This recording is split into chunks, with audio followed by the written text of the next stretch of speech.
অসমৰ নিবনুৱা যুৱক যুৱতীসকলৰ বাবে আহিছে এটা সুখবৰ। ৰাজ্যিক কেবিনেটে 15,000 কনিষ্টবলৰ পদ পূৰণৰ সিদ্ধান্ত গ্ৰহণ কৰিছে। মুখ্যমন্ত্ৰী ডক্টৰ হিমন্ত বিশ্ব শৰ্মাৰ উপস্থিতিত অনুষ্ঠিত কেবিনেট বৈঠকত ৰাজ্য চৰকাৰে পূৰ্বে গ্ৰহণ কৰা 1 লাখ নিবনুৱা যুৱক যুৱতীৰ লক্ষ্যৰ দিশত প্ৰথম পদক্ষেপ হিচাপে অহা 1 ছেপ্টেম্বৰৰ পৰা অসমৰ আৰক্ষীত খালী হৈ থকা 15,000 কনিষ্টবলৰ নিযুক্তি প্ৰক্ৰিয়া আৰম্ভ কৰাৰ সিদ্ধান্ত লয়। আৰু এই বৈঠকত অসম আৰক্ষীক অধিক শক্তিশালী কৰাৰ লক্ষ্যৰে নতুনকৈ 5টা বেটেলিয়ন গঠন কৰাৰো সিদ্ধান্ত লয় ৰাজ্যিক কেবিনেটে।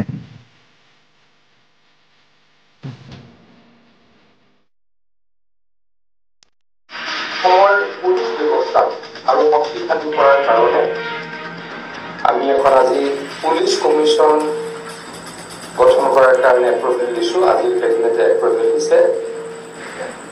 সন্মানীয় retired IAS officer Himanshu Shekhar Das আৰু PV সুমন, তেখেত অসমৰ প্ৰাক্তন DGP আছিলে, তেখেতলোক দুজনৰ নেতৃত্বত এই পুলিচ কমিশ্যন গঠন কৰা হৈছে। আমাৰ নিৰাপত্তা ব্যৱস্থাটোক আৰু শক্তিশালী কৰিবলৈ এই কমিটিখনে কাম কাজ কৰিব অহা 3 মাহৰ কাৰণে। আৰু তেখেতলোক 2 গৰাকীকে অহা 3 মাহৰ কাৰণে 3 মাহৰ ভিতৰত তেখেতলোকে আমাক সিদ্ধান্তসমূহ জনাব। আমি ঘোষণা কৰিছিলোঁ যে আমি 1 লাখ নিবনুৱাক অহা 1 বছৰৰ ভিতৰত চাকৰি দিম। আৰু সেই প্ৰক্ৰিয়াৰ আৰম্ভণি আজি আমি আমাৰ 15,000 যি পুলিচত খালী পদ আছে তাৰ কাৰণে বাছনি কৰিবলৈ সিদ্ধান্ত লৈছোঁ, যিটো COVID-19ৰ কাৰণে বন্ধ হৈ আছিল। আৰু এই প্ৰক্ৰিয়া আৰম্ভ হ'ব 1 ছেপ্টেম্বৰৰ পৰা।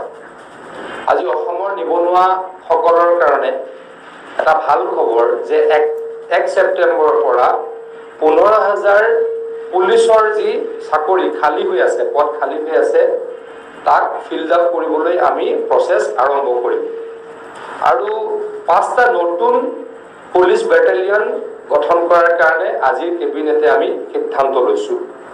আৰু যাৰ ফলত 6,270 জন ব্যক্তি এই পুলিচ বেটেলিয়নৰ আণ্ডাৰত চাকৰি পাব আৰু অসমৰ নিৰাপত্তা ব্যৱস্থা বা অসমৰ পুলিচিং ব্যৱস্থাটো শক্তিশালী হ'ব।